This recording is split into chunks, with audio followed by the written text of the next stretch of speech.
temps où écouter de la musique à la maison était toute une expérience. Et s'il y avait une marque qui représentait cette époque dorée du son, c'était Onkyo. Cette entreprise japonaise ne se contentait pas de fabriquer des équipements audio, elle mettait son âme dans chacun d'eux. Mais comment tout a commencé et comment une marque aussi appréciée a-t-elle fini au bord de la disparition? Voyons cela. L'histoire d'Onkyo commence en 1946, juste après la fin de la Seconde Guerre mondiale. Le Japon était en ruine, les villes avaient été dévastées, l'économie était au plus bas et les gens tentaient de reconstruire leur vie avec le peu qu'ils avaient. Au milieu de ce paysage désolé, Takeshi Godai, un jeune japonais animé d'une passion innée pour l'ingénierie, décida de faire un pas courageux.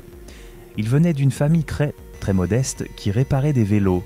Enfant, Godai passait des heures à observer son père travailler avec patience et précision. Là, entre écrou et engrenage, naquit chez lui une fascination pour la compréhension du fonctionnement des choses. Cette curiosité naturelle devint une vocation. Avec les années, cette passion l'amena à travailler dans l'une des entreprises les plus importantes du pays, Matsushita Electric, la compagnie qui deviendrait plus tard Panasonic. Là, Godai entra de plein pied dans le monde du son. Il se spécialisa dans la fabrication d'enceintes et comprit avec le temps quelque chose qui allait changer sa vie. Le divertissement du futur serait incomplet sans une expérience sonore de qualité. C'est alors que son rêve commença à prendre forme. Il ne voulait pas créer une marque quelconque, il voulait concevoir des appareils offrant un son pur, enveloppant, réel, des appareils capables de transmettre des émotions. Avec cette idée en tête, il fonda sa propre entreprise. Il l'appela Osaka Denki Onkyo Kaka, bientôt connue simplement sous le nom Onkyo. Une nouvelle histoire venait de commencer. Dès le départ, Godai eut la volonté de tout fabriquer en interne. Il ne voulait dépendre d'aucune autre compagnie ni importer des pièces de l'étranger. C'est pourquoi, en 1948, Onkyo ouvrit sa propre ligne de production pour fabriquer les pièces les plus importantes de ses enceintes. La même année, la marque lança son premier modèle complet, la E-Decent. Ce fut un succès immédiat auprès des spécialistes du secteur. Peu après, en 1950, Onkyo brevetta une nouvelle technologie pour fabriquer des diaphragmes en papier, un élément clé des enceintes. Cette technique s'avéra si efficace qu'elle devint la base de la majorité des produits de la marque pendant des décennies. Fort de ce succès, en 1952, ils achetèrent une usine plus grande, ce qui leur permit d'augmenter la production et de continuer à améliorer leurs produits. C'est alors qu'ils lancèrent une version rénovée de la E-Decent, leur première enceinte, qui offrait désormais un son encore plus raffiné. Mais la vraie surprise arriva en 1953, quand Onkyo présenta sa première radio à transistor, l'OS 55. Équipée d'une enceinte de 20 cm, ce n'était pas une radio comme les autres. Elle avait une présence sonore qui surpassait nombre de ses concurrentes. À une époque où le son de qualité restait un luxe, Onkyo montra qu'il pouvait l'apporter au grand public. La même année, ils décidèrent de se présenter pour la première fois à un salon national de l'audio au Japon, LOL Japan Audio Fair. Ce fut un pari risqué, mais il devint un tournant pour la marque. Leur exposition captivait les visiteurs. Ils n'y montrèrent pas seulement de la technologie, mais une vision, amener le son de haute fidélité dans les foyers japonais. La réaction du public fut si positive qu'à partir de ce moment-là, Onkyo commença à se gagner une base d'adeptes fidèles. Ce n'était plus une entreprise de plus, il commençait à devenir synonyme de bon son. En 1954, ils allèrent plus loin. Ils organisèrent des auditions publiques de disques vinyles en utilisant leurs propres équipements. L'idée était simple mais très puissante. Les gens se réunissaient pour écouter leurs chansons préférées comme ils ne les avaient jamais entendues. Les voix étaient beaucoup plus claires, les instruments plus réalistes, l'ambiance plus enveloppante. Pour beaucoup, ce fut la première fois qu'ils eurent l'impression de vivre la musique plutôt que de simplement l'écouter. Et ainsi, petit à petit, la marque Onkyo commença à laisser son empreinte dans la mémoire collective. Bien que leur spécialité fût alors l'audio, Onkyo voulut aussi explorer d'autres voies. Ils se mirent à fabriquer des téléviseurs avec leur signature particulière. une amélioration nette de la partie sonore. Il ne s'agissait pas seulement de voir des images, mais de les ressentir.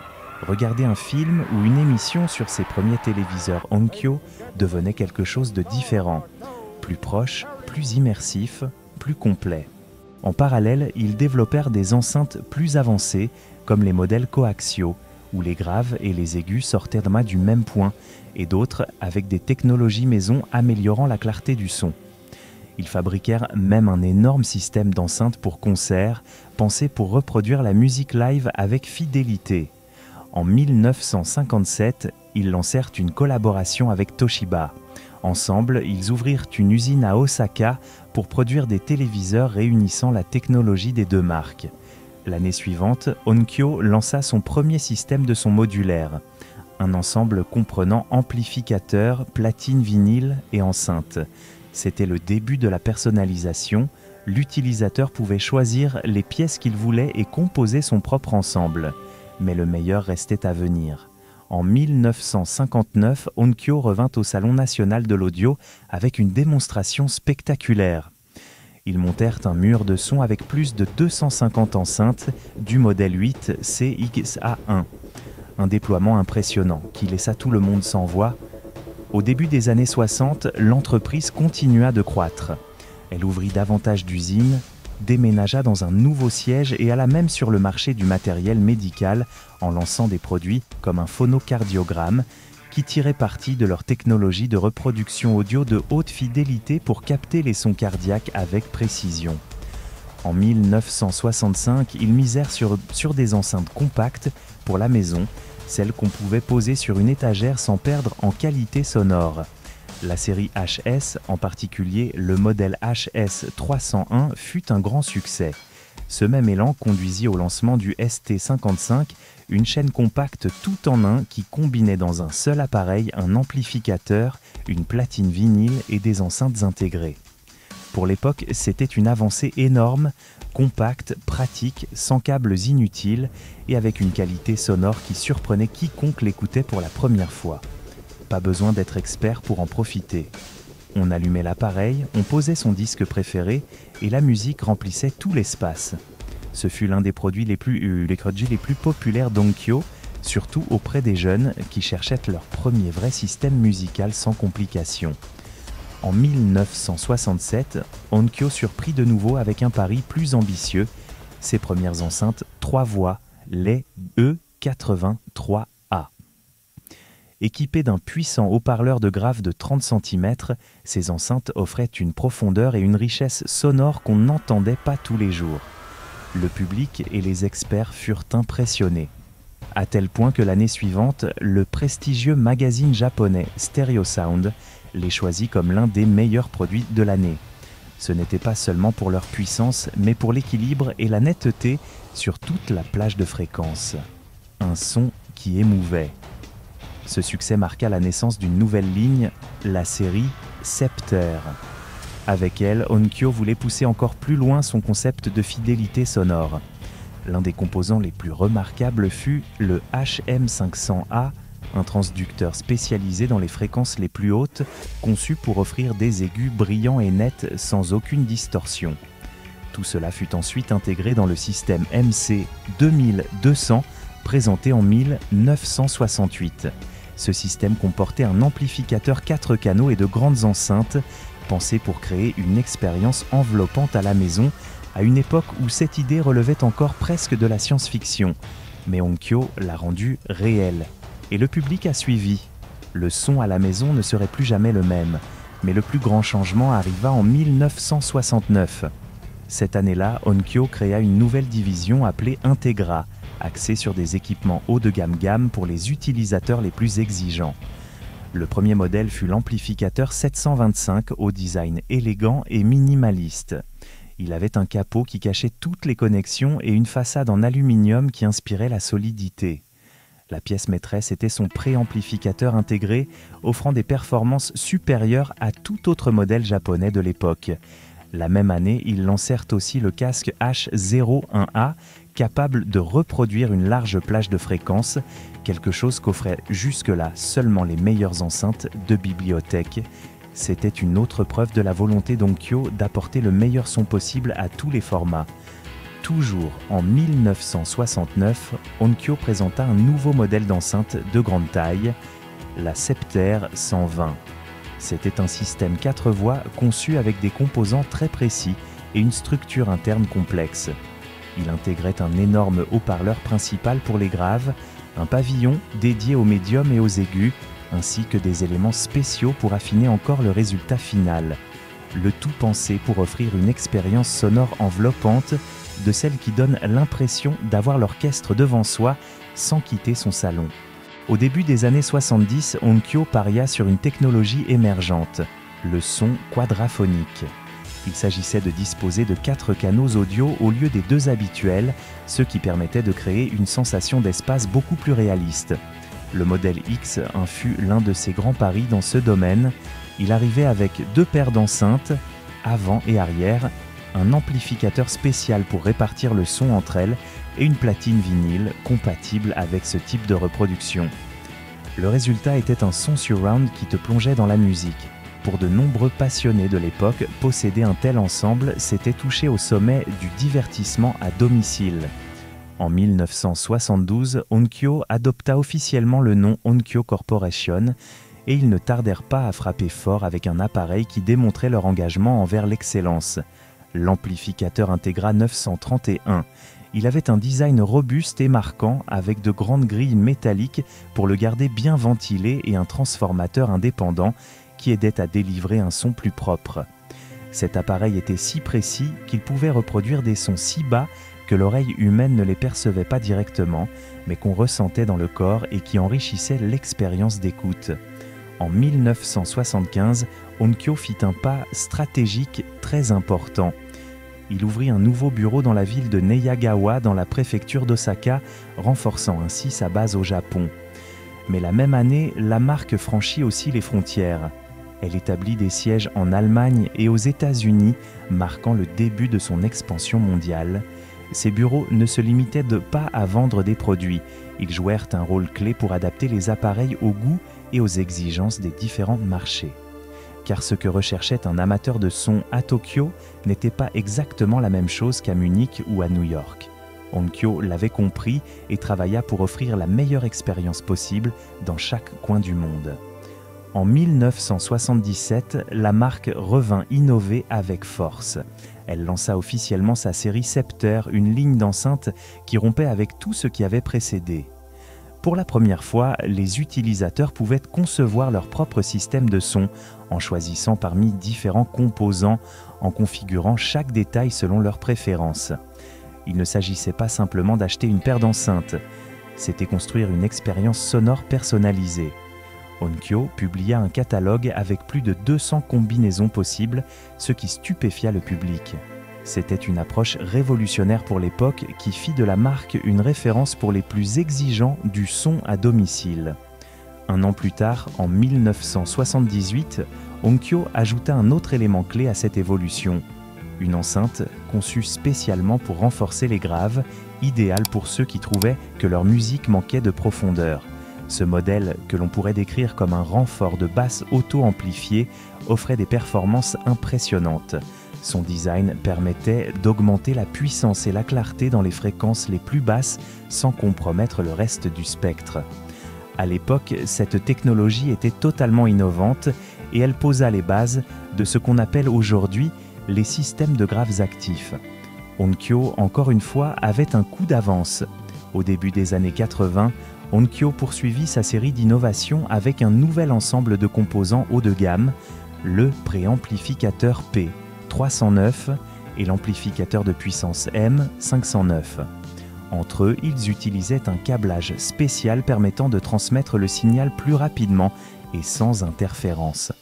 Ils lancèrent aussi une platine vinyle appelée PX100M, remarquable par son plateau en cuivre de 10 kg et un moteur très précis, capable de maintenir la vitesse de rotation du vinyle avec une stabilité totale, ce qui se traduisait par une reproduction parfaite. Ces années-là, ils lancèrent également l'une de leurs platines cassettes les plus notables, la TAW800, devenue l'une des favorites des utilisateurs. Ils présentèrent en outre les enceintes Monitor 2000, un système 3 voies qui marqua un jalon en étant le premier de la marque à incorporer des matériaux avancés comme la fibre de carbone dans le but d'améliorer le rendement acoustique et de réduire la distorsion. En 1984, ils firent un pas gigantesque avec le système Grandcepteur GS1, un ensemble d'enceintes de taille imposante conçues avec un niveau de détail surprenant. Chaque type de son, des plus graves aux plus aigus, était reproduit par un composant séparé, optimisé pour sa fonction. La structure du coffret était pensée pour éviter toute vibration interne, permettant une clarté sonore inédite. Le module chargé des basses pesait 77 kg, tandis que la partie supérieure dédiée aux aigus en ajoutait 40. Une pièce d'ingénierie stupéfiante. Pour tirer le meilleur parti de ce système, Onkyo lança l'amplificateur Grand Integra M510, une véritable bête technologique de 60 kg. Chaque canal offrait 300 watts de puissance, mais sa valeur ne résidait pas seulement dans la force brute. Cet amplificateur avait été conçu avec une précision stupéfiante pour alimenter même les enceintes les plus exigeantes, sans perdre en qualité ni en détail. À l'intérieur, un système complexe avec de multiples transformateurs permettait de délivrer un signal propre, stable et sans distorsion, même à volume élevé. En 1985, la marque surprit à nouveau le monde en lançant l'Integra C700, le premier lecteur CD utilisant la fibre optique pour transmettre le signal entre ses propres composants internes. Cette innovation permettait de séparer totalement le signal numérique de l'analogique, ce qui se traduisait par un son plus propre et sans interférence. Ce fut une avancée qui fixa un nouveau standard pour l'audio domestique. À la fin des années 80, Onkyo tourna son regard vers l'avenir du divertissement à domicile. Le cinéma transformait la manière dont on vivait le son et l'entreprise ne voulut pas rester en arrière. En 1987, ils lancèrent le récepteur TXS V7M, un appareil avancé pour son époque qui intégrait l'un des premiers systèmes de son surround disponible pour la maison. Ce fut l'une des premières tentatives de la marque pour offrir aux utilisateurs une expérience proche de celle du cinéma, mais sans quitter le salon. Cela marqua le début d'une nouvelle étape, centrée sur la création de systèmes capables de faire vibrer le public avec les films et la musique chez soi. Peu après, en 1993, Onkyo présenta le TXS-V 919 THX, le premier récepteur de la marque et du monde à obtenir la certification THX, développée par les studios de cinéma pour garantir que le son à la maison possède la même clarté et le même impact qu'en salle professionnelle. Un an plus tard, ils lancèrent un ensemble d'enceintes appelé Cinema Acoustic System One, conçu spécifiquement pour accompagner ces nouveaux appareils, formant un système complet de home cinéma avec une qualité difficile à égaler à l'époque. Pendant ce temps, la série Scepter poursuivait son évolution. En 1989 apparut l'enceinte colonne Scepter 3001, capable de reproduire des fréquences extrêmement basses, produisant des graves profonds grâce à un design interne en labyrinthe. De plus, son haut-parleur central couvrait tout le registre de la voix humaine, apportant un réalisme sonore impressionnant. Pour les aigus, on utilisait des tweeters à dôme avec des caissons indépendants, atteignant des fréquences très élevées avec une grande netteté.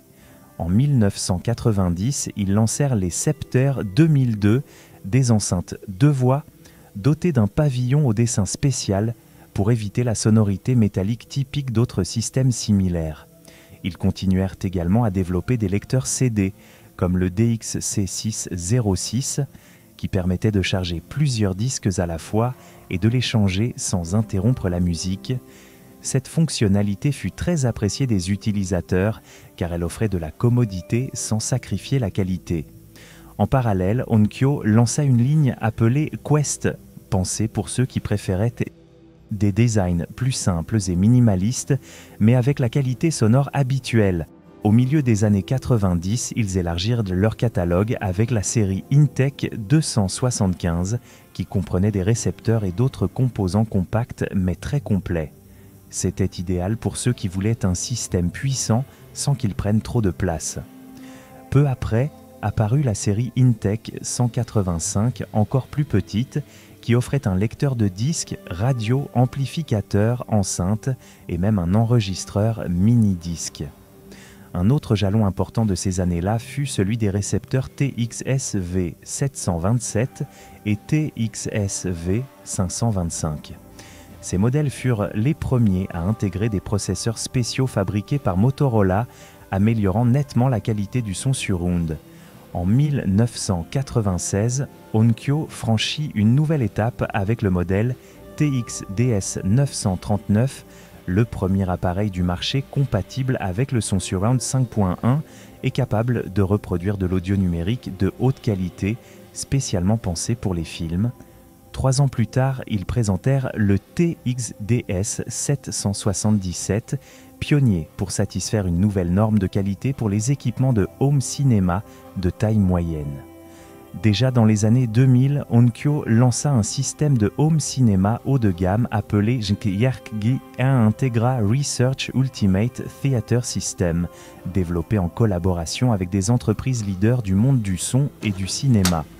Il comprenait 3 composants, un lecteur DVD, un processeur audio et un amplificateur, un ensemble pensé pour les plus exigeants.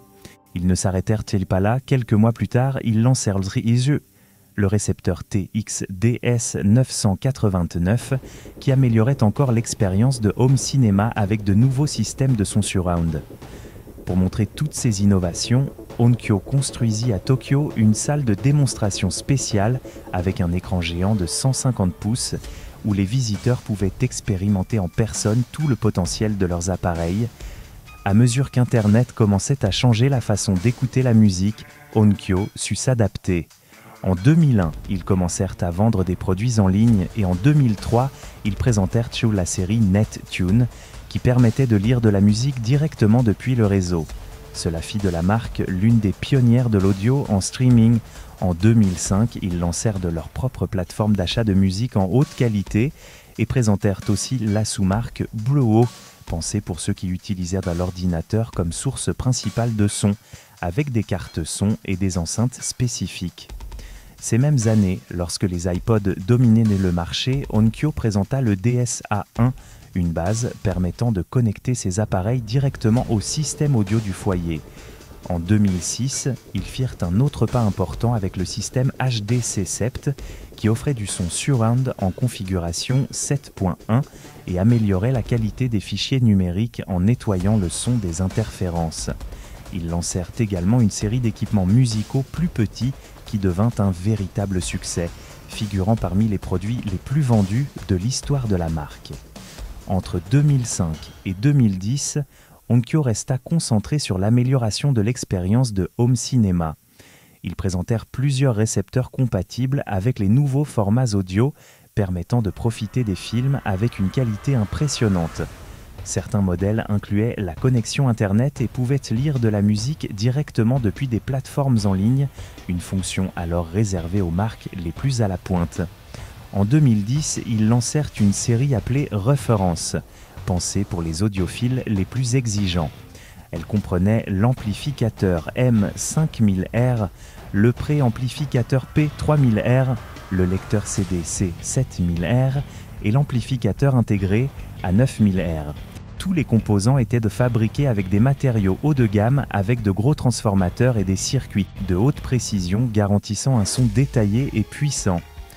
En 2012, la célèbre marque de guitare Gibson acheta la division américaine d'Onkyo et prit une participation importante dans l'entreprise. 2 ans plus tard, Onkyo s'unit à Pioneer pour créer une nouvelle société axée sur les systèmes audio pour la maison. Cette fusion n'incluait ni les équipements professionnels ni les systèmes pour voitures de Pioneer, seulement les produits dédiés au divertissement domestique. Dès lors, les deux marques se mirent à fabriquer des casques et des appareils portables en tirant parti des synergies technologiques et des installations et du savoir-faire de Gibson.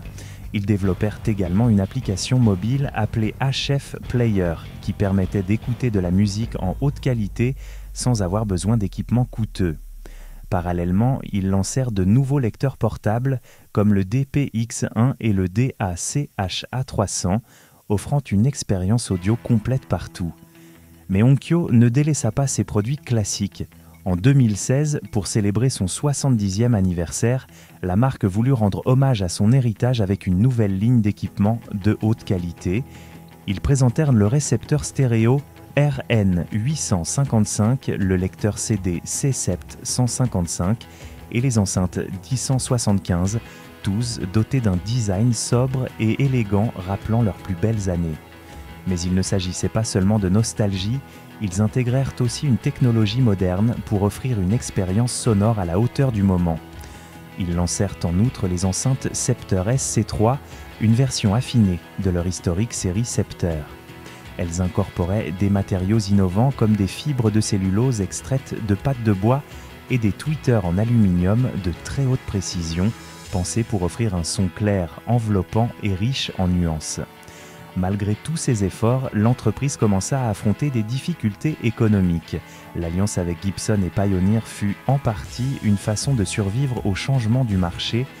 En 2018, la société Gibson se déclara en faillite après avoir accumulé une lourde dette, ce qui affecta Onkyo puisque Gibson était l'un de ses principaux actionnaires hors du Japon. La même année, Onkyo tenta de conclure un accord avec Sound United, une entreprise spécialisée dans des marques audio comme Denon et Marantz, mais l'opération fut annulée avant d'aboutir.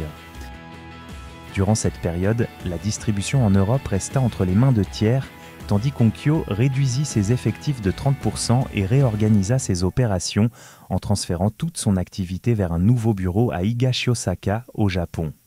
Cette restructuration visait à réduire les coûts et à concentrer les ressources sur le marché local. En 2021, alors que la compagnie se trouvait dans une situation critique, les entreprises VOXX International et Sharp commencèrent des négociations pour acquérir la division des produits grand public. Finalement, en 2022, après avoir complété les démarches légales, les deux sociétés s'emparèrent des actifs clés d'Onkyo, y compris les marques Onkyo et Integra, ainsi que sa technologie, ses brevets et ses droits de fabrication. À partir de là, VOXX se chargea du développement et de la commercialisation, tandis que Sharp prit en main la production, marquant le début d'une nouvelle étape pour l'historique marque japonaise. Aujourd'hui, en 2025, 75% de la marque appartiennent à Premium Audio Company, basée aux États-Unis, tandis que les 25% restants sont gérés par Sharp. Le siège principal d'Onkyo demeure à Osaka et sous son nom, on fabrique toujours des récepteurs de home cinéma et des lecteurs CD. La ligne Integra se poursuit également, offrant des produits haut de gamme pour les plus exigeants. L'actuel président est Munenori Otsuki, une figure clé de l'histoire récente d'Onkyo. Il dirigeait déjà l'entreprise avant l'étape avec Gibson et il a désormais repris la barre avec une mission claire, rendre à la marque le prestige qu'elle a toujours eu. Sous sa direction et avec l'appui des nouveaux propriétaires, Onkyo entre dans une phase de renouveau et d'espoir. La compagnie fait maintenant partie d'un groupe qui gère aussi d'autres marques reconnues dans le monde du son, comme Jamo ou Klipsch, ce qui ouvre de nouvelles portes pour partager technologie, expérience et vision. Et surtout, ils ont annoncé un renouvellement complet du catalogue de produits avec pour objectif de regagner la confiance du public et de s'adapter aux goûts actuels sans perdre l'essence qui les a rendus grands. Ils veulent combiner le meilleur de leur histoire avec ce que recherchent aujourd'hui les amoureux du bon son. Certains modèles à l'esthétique moderne et élégante ont déjà été présentés, pensés pour regagner la confiance des utilisateurs et retrouver une place dans leur foyer. Car même si les années passent, certaines marques continuent d'inspirer respect et admiration. Et Onkyo, sans aucun doute, en fait partie. Si cette histoire t'a plu et que le monde de l'audio te passionne, n'oublie pas de laisser ton like, de t'abonner à la chaîne et de nous raconter en commentaire quel souvenir toi tu as d'Onkyo.